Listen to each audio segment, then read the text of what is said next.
వరి సాగులో కూలీల కొరత తీవ్రంగా ఉన్నందువల్ల రైతులు సాంప్రదాయ సాగు విధానాలకు స్వస్తి చెప్పి ఆధునిక సాగు విధానాలపై దృష్టి సారించాల్సిన ఆవశ్యకత కనిపిస్తోంది.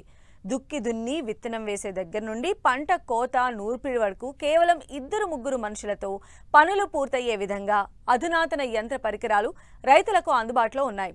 సాగు విధానాన్ని మార్చుకుంటే చాలు, ప్రతి రైతు ఈ యంత్రాలను ఉపయోగించుకునే సౌలభ్యం ఉంది. వరిలో యాంత్రీకరణ ఆవశ్యకత, ఉపయోగాల గురించి శ్రీకాకుళం జిల్లా నైరా వ్యవసాయ కళాశాల ప్రొఫెసర్ డాక్టర్ చిన్నమనాయుడు మరిన్ని సలహాలు అందిస్తారు. సంప్రదాయ వరి సాగులో ప్రతి పనికి మానవ వనరుల అవసరం చాలా ఎక్కువ. నారు పోయటం, నారు పీకటం, నాట్లు వేయడం, వరి కోతలు, నూర్పిళ్లు ఇలా ప్రతి పని కూలీలతో ముడిపడి ఉంది. ప్రస్తుతం కూలీల లభ్యత తగ్గిపోయినందువల్ల శాస్త్రవేత్తలు యాంత్రీకరణను పెద్ద ఎత్తున ప్రోత్సహిస్తున్నారు. వరిని నేరుగా పొడి దుక్కిలో వెదబెట్టడం లేదా వెదజల్లే విధానాలను ప్రోత్సహిస్తున్నారు. ఈ విధానంలో నారు నాట్లతో పనిలేదు. పశు సంపద ఉన్న రైతులు గొర్రుతో విత్తనం వెదబెడుతున్నారు. దీన్ని కూడా సులభం చేస్తూ అనేక యంత్ర పరికరాలు అందుబాటులోకి వచ్చాయని, వీటిని ఉపయోగించడం ద్వారా రైతులు సాగులో సమస్యలను సులభంగా అధిగమించవచ్చని సూచిస్తున్నారు శ్రీకాకుళం జిల్లా నైరా వ్యవసాయ కళాశాల ప్రొఫెసర్ డాక్టర్ చిన్నమనాయుడు. వరి పంటలో యాంత్రీకరణ పరికరాలను కూడా వాడాల్సిన అవసరం ఉంది.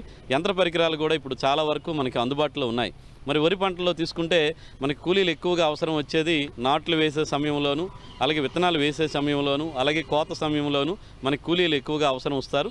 వీటన్నిటినీ కూడా ఇలాంటి యాజమాన్య పద్ధతులు చేయడానికి ఇప్పుడు యంత్ర పరికరాలు మనకు అందుబాటులో ఉన్నాయి. అందులో ప్రధానంగా తీసుకుంటే పొలం తయారీ కోసం అయితే రోటావేటర్స్ అని ఇప్పుడు అందుబాటులో ఉన్నాయి. రోటావేటర్స్ కనుక వరి పంటలో కనుక వాడుకుంటే పొలం చదును చేయడం జరుగుతుంది. చదునుగా పొలం ఎక్కడైతే ఉంటుందో నీటి యాజమాన్యం కూడా సక్రమంగా చేసుకోవడానికి అవకాశం దొరుకుతుంది. ఈ చదును చేయడం వల్ల నీటి యాజమాన్యం మన అన్ని ఇంచీలు ఎంత లోతు నీరు కావాలంటే అంత లోతు పెట్టుకోవడం వల్ల వరి బాగా పిలక పెట్టడానికి, దిగుబడి రావడానికి అవకాశం ఉంది. కాబట్టి రోటావేటర్స్ వాడుకోవాలి. అదేవిధంగా విత్తనాలు వేసే పద్ధతులు కనుక వస్తే మన శ్రీకాకుళం, విజయనగరం జిల్లాలో ఎదవరి సాగు అంటాం. నేరుగా విత్తనాలు జల్లే పద్ధతి కూడా చాలా విస్తీర్ణంలో వేస్తున్నాము. రైతులు సాధారణంగా వెదజల్లేయడం 30-40 కేజీల వరకు కూడా ఎకరానికి చల్లుతూ ఉంటారు. అలా కాకుండా ఈ ఫెర్టికమ్ సీడ్ డ్రిల్, విత్తనము, ఎరువు ఒకే దఫా వేసేటువంటి యంత్ర పరికరాలు, ట్రాక్టర్తో నడిచే యంత్ర పరికరాలు ఇప్పుడు అందుబాటులో ఉన్నాయి. ఈ పరికరంతో వేయడం వల్ల మనం విత్తన మోతాదుని కూడా ఎకరానికి సగానికి అంటే 15 కేజీలు ఎకరానికి సరిపోతుంది. 8 నుంచి 9 వరుసల్లో వరుసకి మధ్య 25 సెంటీమీటర్ల దూరంలో మనకు సమానమైన మొక్కల సాంద్రత ఉండడం వల్ల అక్కడ కూడా దిగుబడి చాలా పెరగడానికి అవకాశం ఉంటుంది. ఒక సీడ్ డ్రిల్ ఉంటే కనుక ఒక రోజుకి 7 నుంచి 8 ఎకరాల వరకు కూడా విత్తుకోవడానికి అవకాశం ఉంటుంది. కాబట్టి వరుసల్లో విత్తడం వల్ల మనకి చీడపీడల సమస్య కూడా తగ్గుతుంది. ఎక్కువ యాంత్రీకరణ పద్ధతిలో ఎదవరి సాగు చేయడానికి కూడా వీలవుతుంది. కాబట్టి ఎదవరి వేసే రైతు సోదరులు ఈ ఫెర్టికమ్ సీడ్ డ్రిల్, దీంతో ఏంటంటే ఎరువు విత్తనం ఒకే దఫా వేయొచ్చు. కాబట్టి మొదటి దశలోనే మనం భాస్వరం అందించడం ద్వారా వేరు వ్యవస్థ బాగా అభివృద్ధి చెంది మొక్కలు బాగా పిలకలు పెట్టడానికి, దిగుబడి పెరగడానికి ఆస్కారం ఉంటుంది. కాబట్టి ఈ పద్ధతులను రైతు సోదరులు అవలంబించాల్సిన అవసరం ఉంది. మెట్ట దుక్కిలో ట్రాక్టర్తో విత్తనం విత్తుకునే డ్రమ్ సీడర్లు కూడా ప్రస్తుతం అందుబాటులో ఉన్నాయి. ఈ విధానంలో కూడా విత్తనాన్ని నేరుగా 8 వరుసల్లో విత్తుకోవచ్చు. వరి విత్తిన 10 రోజుల తర్వాత కలుపు రాకుండా 10 రోజుల వ్యవధితో 2 నుండి 3 సార్లు కోనో వీడర్ లేదా రోటరీ వీడర్ తిప్పడం జరుగుతుంది. దీనివల్ల కలుపు భూమిలో అణగదొక్కబడి కుళ్ళి సేంద్రియ ఎరువుగా మారుతుంది. అయితే ఇది కొంత శ్రమతో కూడిన పని. అయితే ఇప్పుడు యంత్రాలతో పనిచేసే రోటరీ వీడర్లు అందుబాటులోకి వచ్చాయి. వీటిని సమయానుకూలంగా తిప్పడం ద్వారా కలుపు సమస్యను సులభంగా అధిగమించవచ్చు. వరి సాగులో ఈ విధానం రైతుకు ఒక వరం లాంటిది. అయితే కూలీల సమస్య వల్ల దీని ఆచరణ కష్టసాధ్యంగా ఉంది. ఈ నేపథ్యంలో యంత్రశ్రీ విధానాన్ని శాస్త్రవేత్తలు అందుబాటులోకి తెచ్చారు. 6 నుండి 8 వరుసల్లో నాట్లు వేసే ఈ యంత్రాల ద్వారా వరుసల మధ్య 30 సెంటీమీటర్లు, మొక్కల మధ్య 15 నుండి 20 సెంటీమీటర్ల ఎడంతో నాట్లు వేయవచ్చు. యంత్రశ్రీ యంత్ర పరికరాలు కూడా అందుబాటులో ఉన్నాయి. దీన్నే మనం ప్యాడీ ట్రాన్స్ప్లాంటర్ అంటాము. ఈ ట్రాన్స్ప్లాంటర్ మాన్యువల్గా నడిచే 4 వరుసలు యంత్ర పరికరాలు అందుబాటులో ఉన్నాయి. అలాగే ట్రాక్టర్తో నడిచే 8 వరుసల ట్రాన్స్ప్లాంటర్ కూడా మనకు అందుబాటులో ఉంది. దీనిలో వేయడం వల్ల మనకి శ్రీవరి సాగు అంటాం, అంటే దూరంగా నాట్లు వేయడం, వరుసల్లో నాట్లు వేయడం, లేత నారు నాటుకోవడానికి ఈ యంత్రశ్రీ యంత్ర పరికరం మనకు బాగా ఉపయోగపడుతుంది. ఇది కూడా చూసుకుంటే 1 ఎకరా ఇంచుమించు గంటన్నరలో మనం పూర్తి చేసుకోవడానికి అవకాశం ఉంటుంది. కాబట్టి ఎవరైనా పెద్ద రైతులు ఉంటే కనుక వాళ్ళు శ్రీవరి సాగుని యంత్ర పరికరాలు ఉపయోగించి చేసుకుంటే అక్కడ దిగుబడి పెరగడానికి అవకాశం ఉంటుంది. అలాగే చిన్న సన్నకారు రైతులు, అలాగే ఆలస్యంగా నాట్లు వేసేవాళ్ళు, అదేవిధంగా కాలువల కింద కానీ లేదంటే చెరువుల కింద వరి వ్యవసాయం చేసేవాళ్ళు డ్రమ్ సీడర్ అని చెప్పేసి అదొక పరికరం ఉంది. ఆ పరికరం సాయంతో కనుక దమ్ము చేసి చదును చేసిన పొలంలో మండికట్టినట్టు విత్తనాలని ఆ డ్రమ్ సీడర్ పరికరంలో కనుక మనం వేసుకుంటే 8 వరుసల్లో విత్తనాలు వరుసల్లో పడతాయి. ఎకరానికి కూడా చూసుకుంటే 12 కేజీల నుంచి 15 కేజీల విత్తనాలే సరిపోతాయి. కాబట్టి డ్రమ్ సీడర్ పరికరంతో కనుక వరి సాగు చేసుకుంటే అక్కడ సాగు ఖర్చు చాలా వరకు తగ్గిపోతుంది. ఎందుకంటే ఈ డ్రమ్ సీడర్ పద్ధతిలో నారు పోయడం కానీ, నారు పీకడం కానీ, నాట్లు వేయడం అని ఉండదు.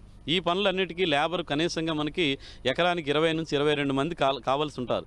కాబట్టి ఎవరైతే నాట్లు వేసే పద్ధతులకు బదులుగా ఈ డ్రమ్ సీడర్ పరికరంతో కనుక వేసుకుంటే మనం నాట్లు వేసే సమయంలోనే కూలీల మీద ఆధారపడకుండా ఎకరానికి 3,000 నుంచి 3,500 వరకు కూడా మనం ఆదా చేసుకోవడానికి అవకాశం ఉంటుంది. దిగుబడి కూడా చూసుకుంటే సాధారణ నాట్ల పద్ధతి కన్నా 1 నుంచి 2 బస్తాలు అధికంగా రావడానికి ఈ డ్రమ్ సీడర్ పద్ధతి కూడా చాలా ఉపయోగపడుతుంది. కాబట్టి రైతు సోదరులు ఈ పద్ధతిలో కూడా విత్తనాలు వేసుకోవడానికి చేయాలి. ఈ వివరాలు ఫెటికమ్ సీడ్రిల్ నుంచి కానీ, లేదంటే డ్రమ్ సీడర్ పద్ధతి కానీ, లేదంటే ఈ యాంత్రీకరణ శ్రీవరి సాగు గురించి ఇంత వివరాలు కావాలనుకుంటే మన స్థానిక కృషి విజ్ఞాన కేంద్రాలను కానీ, ఏరువాక కేంద్రాలను కానీ, లేదా వ్యవసాయ శాఖ వారిని మీరు సంప్రదిస్తే వీటిలో ఉన్న సాంకేతిక యాజమాన్య పద్ధతులన్నీ కూడా మీకు వివరంగా తెలియజేస్తారు. వరి సాగులో అధికంగా కనిపించే మరో ఖర్చు కోత నూర్పిడి. ఎక్కువ మంది కూలీలు అవసరం ఉండడంతో పాటు ఈ పనులు చేపట్టే కాల వ్యవధి కూడా ఎక్కువ ఉంటుంది. దీన్ని అధిగమించేందుకు అనేక కోత నూర్పిడి యంత్రాలు అందుబాటులోకి వచ్చాయి. కోత పరికరాలు అందుబాటులో ఉన్నాయి. దీన్నే మనం ప్యాడీ రేపర్ అంటాము. ఈ రేపర్ సహాయంతో 1.5 నుంచి 2 గంటల్లో 1 ఎకరా పొలాన్ని మనం కోత చేసుకోవడానికి వీలవుతుంది. ఇలా కోత చేసిన ఒక వరుసల్లోని పలచగా పడడం వల్ల చేను కూడా త్వరగా ఆరిపోవడం జరుగుతుంది.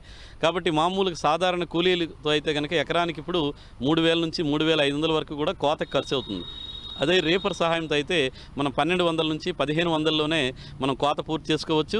నూర్పిడి యంత్రాలు కూడా ఇప్పుడు అందుబాటులో ఉన్నాయి. ఆ నూర్పిడి కోత రేపర్తో చేసుకొని నూర్పిడి మిషన్తో చేసుకుంటే మొత్తం ఖర్చు మనకి 4,000 వరకు ఖర్చు అయినా కానీ సకాలంలో ఎక్కువ విస్తీర్ణంలో పనులు పూర్తి చేసుకోవడానికి అవకాశం ఉంటుంది.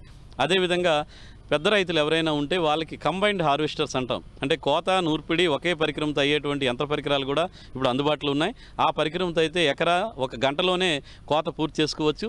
మరి ఇక్కడ వర్షాభావ పరిస్థితులు కానీ, లేదా సైక్లోన్స్ కానీ, అధిక వర్షాలు పడేటువంటి పరిస్థితుల్లో ఈ కంబైన్డ్ హార్వెస్టర్స్ కనుక వాడుకుంటే వాళ్ళు సకాలంలో పనులు పూర్తి చేసుకొని మారుతున్న వాతావరణ పరిస్థితుల్లో ఈ యంత్ర పరికరాలను కూడా సరైన అవగాహనతో కనుక ఉపయోగించగలిగితే వరి వ్యవసాయంలో కూడా సాగు ఖర్చు తగ్గించుకొని దిగుబడి పెంచుకోవడానికి ఈ యంత్ర పరికరాలు అన్నీ కూడా ఉపయోగపడతాయి.